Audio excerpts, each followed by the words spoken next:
Hi, I'm Austin, and it was my responsibility to record the video on this episode, and I did not remember to hit the button until halfway through the episode. So apologies in advance that half of this one is audio only, but the second half has great video, and you can see our puppies, so it's worth the wait. Just hang in there. Thanks. Sorry. Look at that fancy new setup on your fancy new computer. I just realized it's the first time we're going to do this on my new computer. Because I didn't have anything installed. I've been rushing for like the last, 5-8 minutes. Trying to download a Zoom and do all the technical annoying things to get this sorted out. But yay, new setup. Thanks to my payment of the painting of the opera. I bought a computer without payment, so yeah. You did not buy a computer. You built a computer from scratch. Like yes, for real I bought from all scratch. The parts. Yeah. Yeah, that's a big thing. Honestly, I was proud of it, and it's funny because this morning I was thinking, and I wrote on Facebook, we should celebrate our little victories because who else is gonna do it? Nobody's gonna do it for us.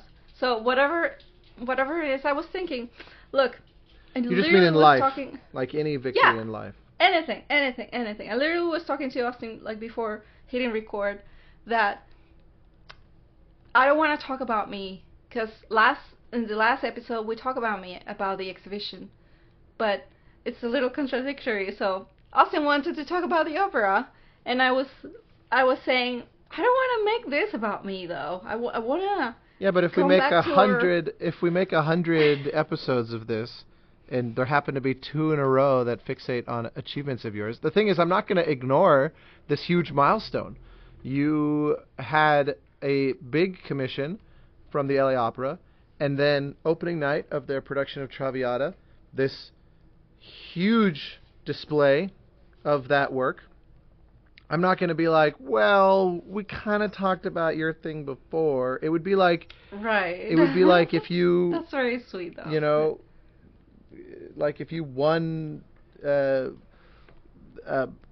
like a championship and then won in a gold medal in the Olympics 2 weeks later, those are two independently worth commenting on. It's true. Anyway, I just want to make sure that I didn't want to make this about me because it feels a little bit like that. Your disclaimer has been logged, and everyone can know that this was my pressuring and not not your narcissism. Thank you. How are you doing? How is Good. all the I just finished. Because you needed time to install Zoom, I was able to finish watching episode 5 of the new animated X-Men 97 series. So how you're liking it? It's the first episode that I was like, holy shit, this show really actually is taking itself seriously. Like it has been up to this point, but you know, it's been 30 years almost since the show was on the air. So the first few episodes were very, in my opinion, very bogged down by, you know, like kind of rehashing nostalgia. It was kind of like they were establishing a larger arc, right, I get it. It was kind of like it felt like remixing the classics because it was like, okay, this episode we're bringing back this villain, and then this episode we're bringing back that villain, and then this thing we're doing that, and it felt like, I guess, you know, the old show was, you know, obviously Adventure of the Week. You know, this week, oh no, it's Juggernaut. Oh, this week it's Mr. Sinister. Right. Blah. But I don't know. I found myself going, it just seems like they're trying to make fans go, okay, I remember all that nostalgia, blah, blah, blah. So I was kind of like, I was watching it out of loyalty to my younger self from back in the day when I was so passionate about that show. But I was not, like, blown away. But episode 5, holy shit. That's like a real piece of filmmaking. Like, it really, I texted Andy Grush just now. And I was like, dude, holy shit. And he goes, it destroyed me. He goes, it completely... Whoa, okay. I'm curious. At least it's not episode 100 like the One Piece fans claim to. No, I think there's only... If you want to watch it, you should resist 100 episodes and then it's going to get great. I think season 1 of like this X-Men 97 I think is 10 episodes or something. Right. Well, that's exciting. I might be curious later. Good to know. Although they are supposedly, it says here, working on a second and third season. But nice. Yeah, they really. I hope I won't give any spoilers, but they did some stuff that's like pretty major, and I hope they don't come up with like silly ways to kind of make it not count. You know, X-Men does have a bit of a history of doing that. Yeah, you know, it was all a dream. Yeah, or like time travel, they kind of undo all this really, big stuff. Like I remember in the movies, they did this big thing, in one of the few redeeming qualities of the third movie was that in order to win this big battle, they stab Magneto with that serum that removes his power. And it was supposed to feel like we basically just killed Magneto, a major character, because if he loses his power, he's just an old man. He's just some random guy. And it felt like, they really are playing for real. They're trying to do something serious with this. And then at the end of the episode, as their little post-credit teaser, you see Ian McKellen playing chess, and he kind of moves his finger, and the chess piece kind of wiggles, like, oh, maybe he has them back. And it's like, if you remove all the stakes of your decisions, then, why? It's just a soap opera at that point. Right, It's it's entertainment at the end. Yeah, but it could be more. All they have to do is remove that one scene, and now it's drama. You know what I mean? And so anyway, this episode did stuff on that level where it was like, this is real. I actually found myself really tense watching it, and I thought, Jesus, this reminds me of a few times when I was a kid, and it made me tense. And it's not making me tense right now in a nostalgic way. It's making me tense because they're actually doing something they've not done before, and you don't really know where they're going to go with it. And that's what is real filmmaking if not that. That was very exciting. It's actually really cool to see someone not just doing lame nostalgia stuff. But we'll see. Anyway, nice. La Traviata. So. Yeah. That's I heard the doggies. Yeah, our next handful of episodes are likely to be heavily interrupted and chaotic due to puppy energy. Hopefully not. They're being very chill right now, so hopefully not. Yeah, it turns on a dime.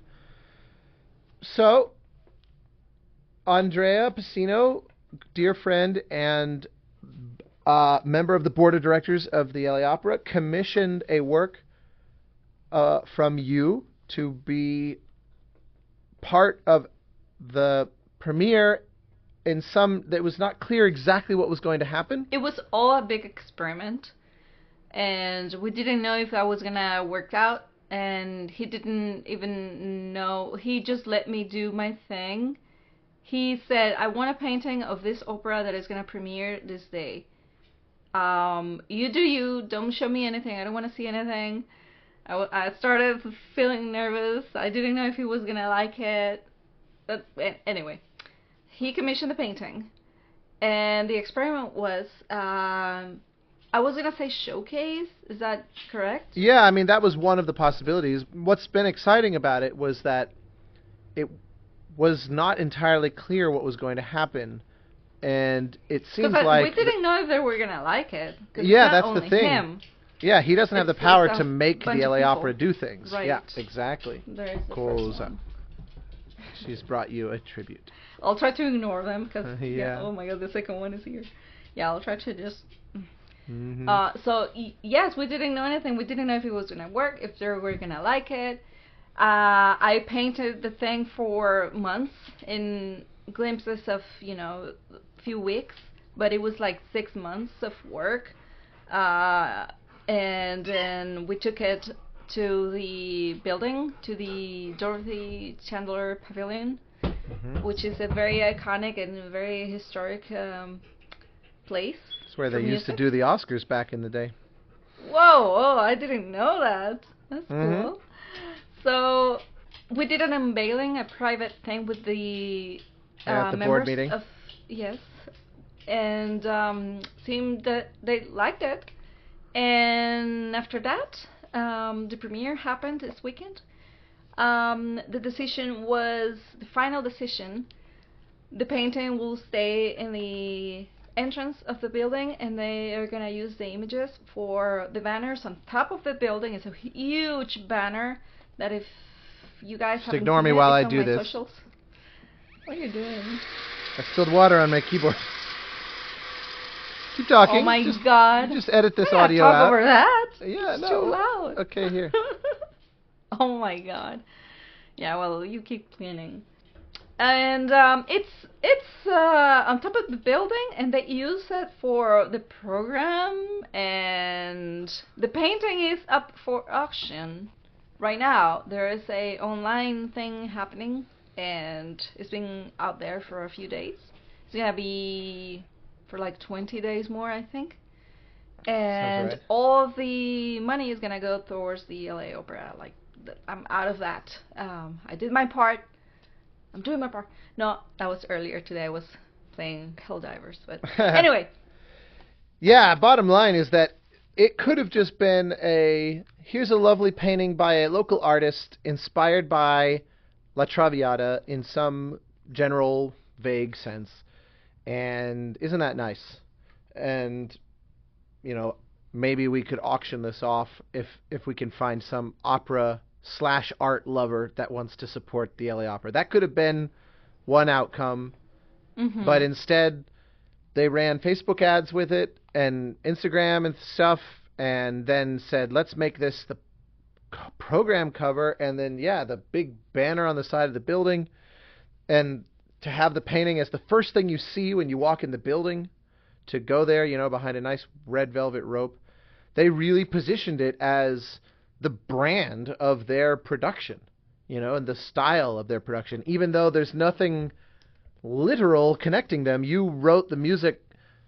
I mean, you made the painting, you know, finished it, what, in August or something? September? Yeah. It's like a half a year ago, well before you had any inclination of what would be in the production, you know, like the look of it or the color palette or anything. It was awesome because I loved seeing how over the moon Andrea who commissioned the painting, he is the most opera fanatical human being who has ever lived. And he knows everything about everything, and particularly about Verdi and Puccini. You know, he knows every single work of theirs in extreme depth. He can tell you in great length about, he could practically tell you what Verdi ate for breakfast every morning while he worked on it. I mean, he literally he has such a deep knowledge of the who and the what behind it all. What was so gratifying was that he, with this commanding knowledge of Traviata, saw it and freaked out. Your painting, I mean, because he felt like you captured it so much, and not in a superficial way. In other words, you captured things that are not even there on the surface and are kind of hidden in the subtext. I love that so much. We had a call. We had like a 40-minute call. He was explaining the story and who is this character, and with that knowledge, I jumped on YouTube and watched a few of those productions. Like full productions, Saw the full story, and then went to, you know, my iPad and started sketching. And he loved it. I felt so relieved. I honestly don't know his taste in art, and I was not sure if he was gonna like it. If he didn't like it, I would just plug it. How do you say plug the cord? Like just pull the cord. Abort the missions. Pull the cord. Abort the mission, because if he doesn't like it, so this is not gonna work. And you got a lot of love that night. You know, we were invited to the to a private dinner with the director of the show and with a bunch of the members of the board and the president and the vice president and the chairman of the board and then after the show with the cast party and all the performers. I felt a little exposed, since it's the first time I am the head of a table. I know it wasn't important in that moment, because the heads probably were like the opposite, you know, in the center of the table, but I was at it felt very exposed for some reason. Yeah, the funny thing is, he messaged me a week or so before, and he said, I've requested that she sit at the head of the table, but don't tell her. That son of a bitch. Yeah, because he knew that you would you would shy away from it, but you were like this guest of honor, and it was important to him that you be treated as such. Oh. And you were given shout outs by, the LA Opera is, I think, the second largest opera company in America, behind only the Metropolitan in New York. They are a major multi-million-dollar institution, and you have here the top three leaders in the form of Christopher, Keith, and John, all basically singing your praise to everybody who will listen, and in a big room full of donors and the performers and all that, your painting to be given a big shout out and to be prominently positioned right next to them, and of course the conductor, James Conlon. It was awesome. It was so gratifying to see. I've been, as someone who not only watched you work so hard on that, but also for the last 6 years has watched you work so hard in general in what you do. It really felt like a major milestone. That's why I refuse to not talk about it on this episode. Because my plan was to skip it, but I'm happy to.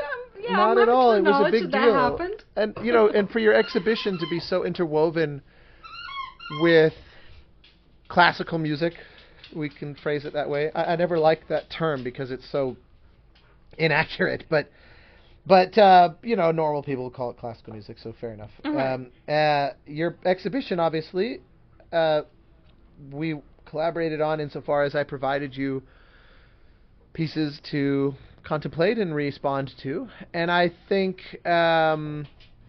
it's cool that for someone who, you're a big music lover, but you've always said, that's not my area of expertise. You're like a 60s and 70s rock and metal fan and a lot of other things. You have a very eclectic taste, but at your core, I think of you as, the Beatles and onward. Yeah. From there, historically. That's accurate. And yet, you've gotten really great works out of responding to classical music. And I know selfish, just because that's a lot closer to my world, I want to see more of that. I want to see you react to more of it. Actually, I don't want to... These two are two classical... Can't remember which one is which piece, but yeah. No, these two are actually one piece. You remember it was the... It's a little blurry on here, but yeah. It was the one that, because I know what this painting is, the one that made me feel like underwater. I just realized something. Oh, wait. No, pause. I just realized I'm not recording the Zoom call. I'm only recording my audio. It just occurred to me, I'm so used to, because you use like OBS and all that, and my brain just was like, oh, the video's on your side, and I totally realized I forgot. So I'm going to hit record. No, that's here we are, now with video. Oh my lord. Just make it a surprise. What I'm going to do with that. Oh my god. Yeah, okay, I'm sorry, you were saying. Yeah, well, look, it had been like a month since we recorded the last one. I'm out of practice, apparently. Oh my god. Do you look at the painting and think, I feel good about it? Or do you look at it and go, now that I saw their production, there's things that would have been cool to do instead? Or now that I heard the opera one more time, there's things I might have changed? Like, I have a very revisionist ongoing history with my own work, so I'm curious. I'm pretty satisfied with it. I wouldn't change anything. Honestly, it looks great. I love it. That's rare. You certainly killed yourself over it, so it's good that it actually sort of was worth it in a way. But I just was curious because obviously something we didn't mention was that the LA Opera's production was really visually lovely and just full of color and tasteful choice. It was pretty traditional. It wasn't like they put it in modern times or things the way some people will do. Like it's pretty common for opera to play around with setting and stuff, or to give them unique costumes that are kind of strange, because it's one of the few things you can really change and still be faithful to the piece, because they don't really ever change the music, and so what is left is the staging and the costuming and all that. So this one was pretty traditional, but it was so striking. It was just so... There were multiple times where we both were like, this is like looking at a painting. And there was part of me that thought, I'd almost love to see you kind of mentally snapshot this and then make another painting, just because it's wonderful to see you react to that stuff, much like your Banner Saga recording session painting is one of my favorites ever of yours, where you just snapshotted a moment, but then you made it something that it obviously in a literal sense is not. And it's so exciting. I like this thread of your career. You know, you've reacted to musicians, and you have like your Daft Punk, Pink Floyd painting, or your Beatles crossing the Abbey Road crosswalk. Music has been always there. I just didn't pay much attention. You know, you had to come in my life to make me realize, oh, there's a whole thing that I can develop over here, and it's exciting and it's inspiring and it's unique. A lot of modern artists, especially if you go to galleries and things like that, a lot of contemporary art is very often rooted in sort of analysis of society. It's you read the descriptions of the paintings, and it's always, this is the artist juxtaposing how small they feel next to society's problems, or this is about, you know, capitalism as a insatiable monster that must always be fed, or this is about how war will kill us all. You know, you read, it's just like it's such a common thing. There's also tends to be a bit of a negative kind of cynical quality, and what I love is that there's a purity and an optimism both to your work, just responding to a different medium basically, and saying music and musicians and bands and whatever have inspired me to paint, and I'm basically just taking what I hear and putting it on canvas. I find that very refreshing. Obviously, I know I'm very biased because you're kind of reacting to my corner of the world, but I feel like I would think that regardless, you know, because I mean, for example, there's amazing fan art in the world that I love and admire, including some that you've made. But I find it more satisfying that you're not trying to really emulate anything or just make a love letter in quite the same way that a fan art, like on Twitter I'll see Stray Gods fan art from people, and that's awesome, but there's something different about going, how does La Traviata make me feel, or what does the Britain 4C interludes from Peter Grimes make me feel, and just react in a very pure way and almost an abstract way. I'm pretty sure if we go like a step up, Stray Gods, it's that your team kind of did its own thing based on something that existed. Right.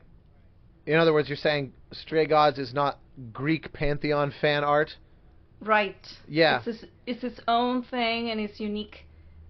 That's an interesting analogy. Different. That's an interesting way to compare what we did to what you're doing with regard to music.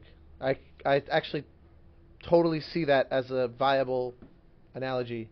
The goal is not to recycle something or to make... Do you remember the conversation we had with Stephen about matter? You don't create it. It's only you can transform it. So this is what's happening. Like, that's art. I guess that's true in both cases, though. A fan art is still transforming the source, but the difference is one is seeking to transform it much more thoroughly.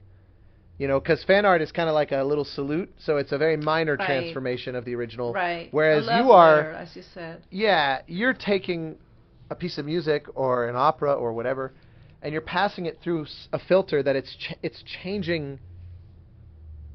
It's like going through a total atomic reimagining. Right. No, it's a reflection of what I feel and what I think, and it's my own thing. I'm not replicating anything out there. Yeah, exactly. So, I guess that's it.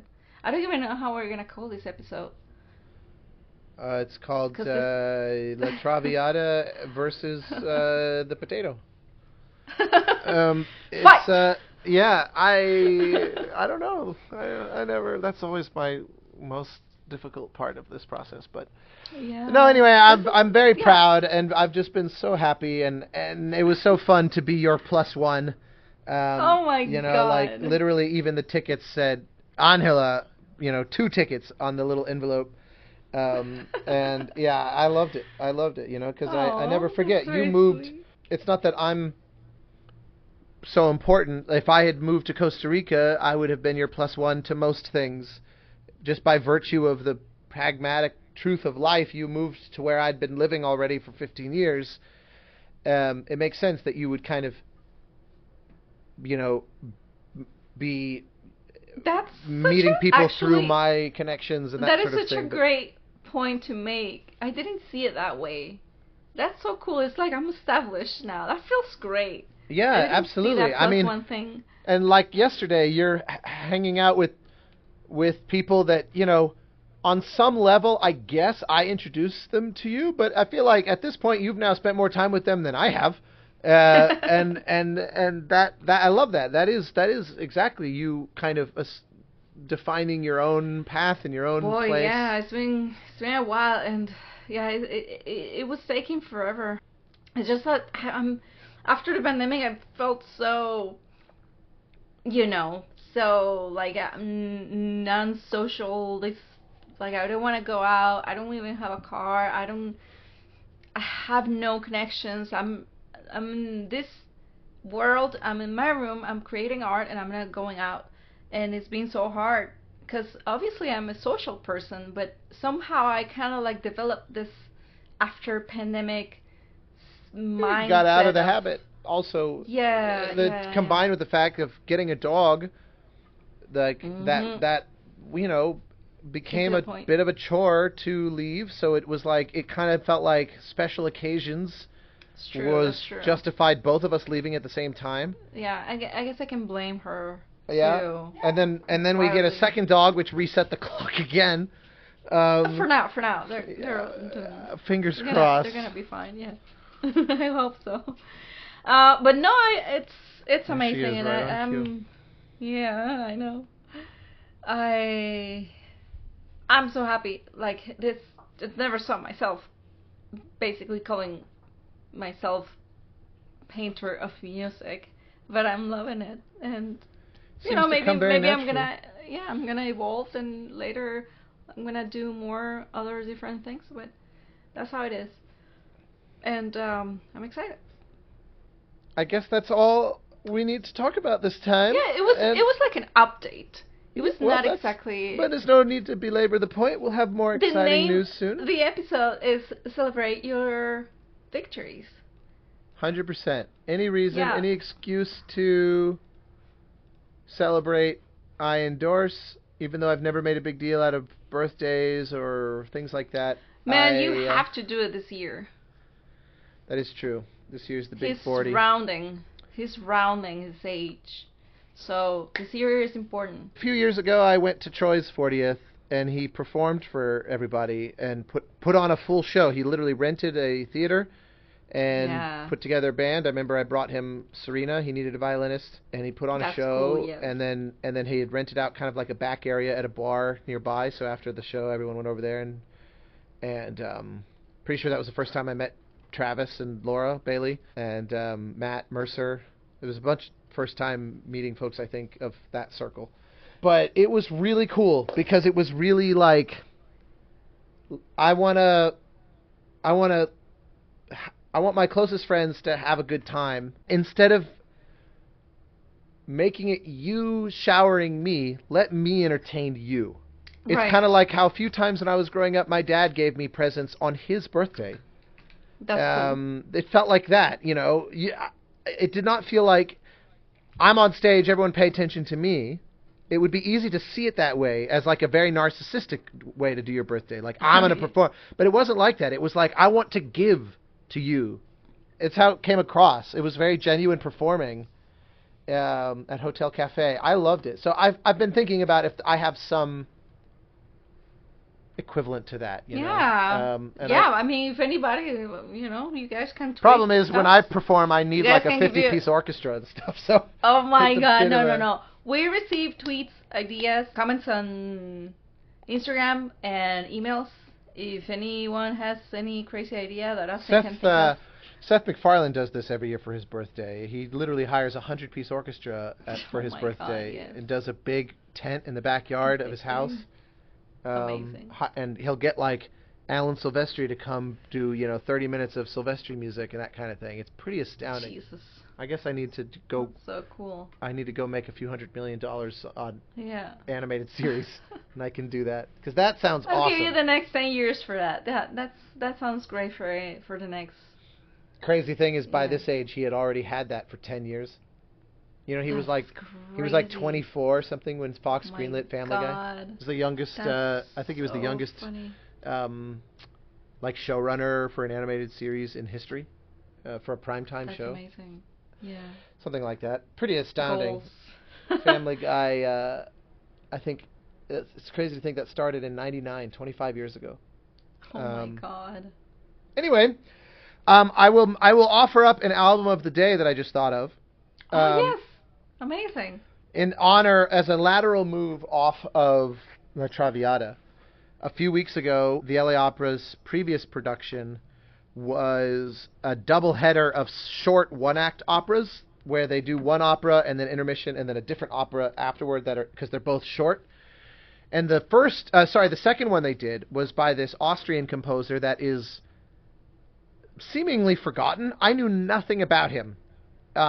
Astoundingly, if you look him up on Spotify, there are a lot of recordings of his music, but he's kind of an unknown as far as I can tell. I don't remember him once coming up during my education in school, for example. Like, we never studied his music, which says something in its way. But is a Viennese, I assume he's Viennese, an Austrian composer named Alexander Zemlinsky, and he wrote this one-act opera called The Dwarf, the German Der Zwerg, and James Conlon is the only conductor to have ever conducted it in America. He did the one here a month ago or so, and then the only other time it's been done ever in America, period, ever, was 16 years ago. They did it at the LA Opera, once again, him conducting. The crazy thing is the guy that plays the lead was the lead back then, too. And by all accounts, for people that were there at both, he was even better this time, which is rare, because 16 years is a long time for an opera singer. That it's kind of like the Olympics. You tend to retire young because the voice cannot handle the physical demands that opera requires. Since there's no microphones or anything, it's a very physical activity.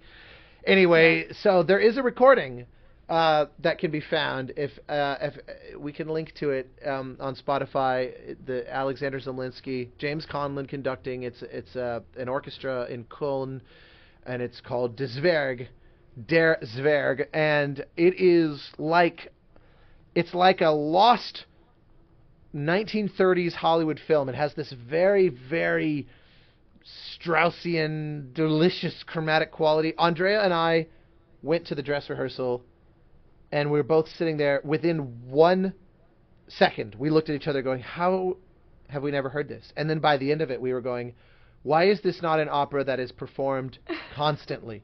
Because it has this very powerful and painful story. It's one of those where it's based on an Oscar Wilde play where it's a young princess is given a dwarf as a gift by the Sultan.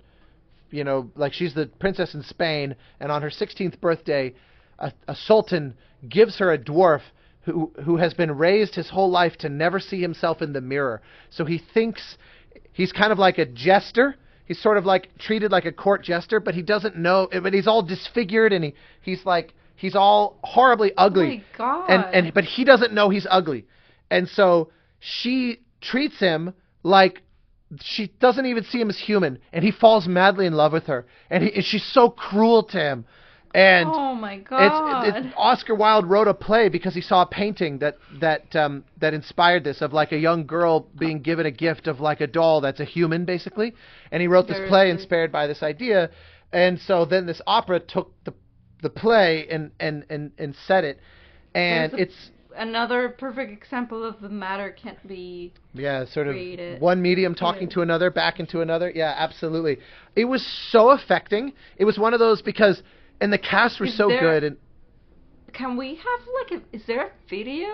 I don't know of any recordings of video of it. There might be like a DVD of some. I did see when I looked up on YouTube, I found like a trailer from some production in Europe, that they will release ahead of time, sort of thing. And it was interesting to see. What language?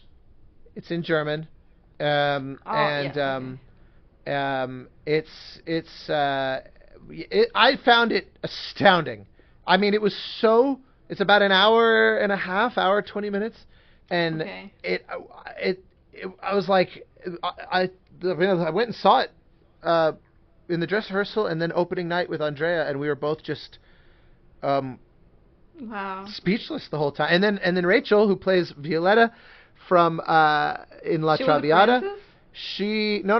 She came into town to start the rehearsals for La Traviata while they were still finishing the production of this. So I texted her, if you have a chance to go see The Dwarf, I said, I never heard of it, go see it. And she texted me back the next morning like, holy shit, how does not everybody know this? And she went and saw it a second time on its final day.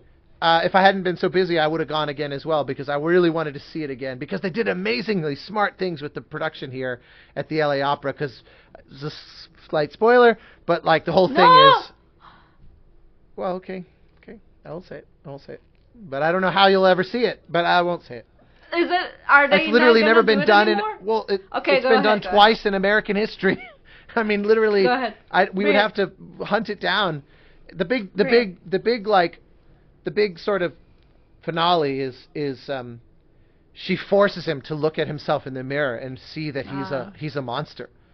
And the way they staged it is she closes him in a room and all the doors shut and all the doors are mirrors. And the way they did it in the opera, it's like he suddenly is trapped and he sees himself everywhere. And because he had been raised in seclusion where he would see a reflection in like the edge of a knife, and he thinks it's a ghost that is tormenting him, because he thinks that can't be me. That's a monster, obviously. And because again, he had been raised to never know what he looks like. And so whenever he sees this reflection, but he never saw a full mirror. And so then when it all comes crashing down, and she thinks it's a joke, and she doesn't care, and she's like, oh, my doll is broken, and she wanders off, and he basically dies of heartbreak. And it's so twisted. I was so affected. It affects me now even thinking about it. It was so... Oh, my God. It was so powerful. I've so rarely been that moved by an opera.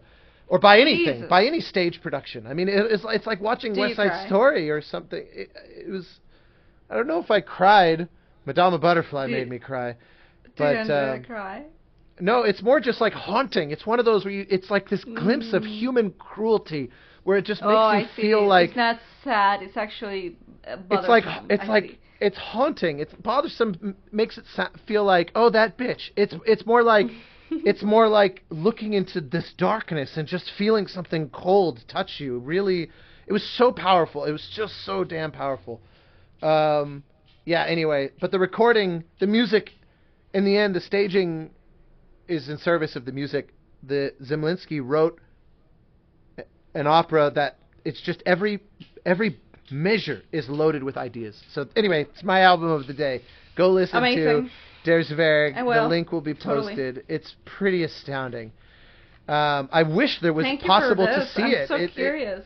It's a shame that it's so incredibly hard to see. That's why I'm a little bit loose with spoilers, because I literally don't know how you would see it. Other than maybe finding a bootleg on YouTube or something. Yeah. And who knows how that performance was. True. You know, like, for example, LA Opera, it was a normal height guy, and like your brain kind of does the math, because he's all like, he walks with a hump and he has makeup and stuff. Yeah, there's no... But like I saw on YouTube... Singer. I saw a trailer where they had like off stage like a singer, and then they got an actual person with dwarfism to basically be a stand-in, and it felt weird. I was like, I prefer... Theater is about suspension of disbelief from the audience. It's not like movies where you use CGI and stuff. It didn't bother. I liked the way the LA Opera did it better than what I've seen others do in this regard. But anyway, that's it. Let us know your suggestions for my 40th birthday, and we'll catch you next time. This is Aria saying hi. Saying hi and saying bye. Bye. So I'll go play. Bye.